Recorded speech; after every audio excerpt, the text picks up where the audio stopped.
Dhunës ndaj grave në Shqipëri po i ndryshon forma, por jo ashpërsia. Në Elbasan gjatë vitit 2025, specialistët sinjalizojnë një rritje të ndjeshme të dhunës digjitale, një formë e padukshme, por po aq e dëmshme sa dhuna fizike. Përmes rrjeteve sociale, kërcënimeve online, kontrollit të jetës private dhe përndjekjes virtuale, kjo formë dhune po zëvendëson gradualisht dhunën tradicionale. Psikologët theksojnë se numri i rasteve është në rritje të vazhdueshme, duke arritur në 250 raste në vit vetëm në qarkun e Elbasanit. Janë rastet që ne asistojmë nga 250-260 raste në vit në të gjithë qarkun e Elbasanit, si forumi Gruas Elbasan.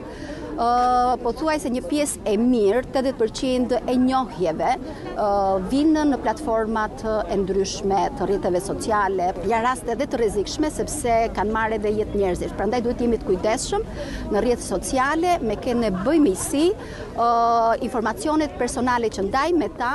Paralelisht, dhuna në familje vijon të mbetet një sfidë. Vetëm gjatë këtij viti janë menaxhuar 160 raste dhune në familje me viktima kryesisht gra dhe vajza.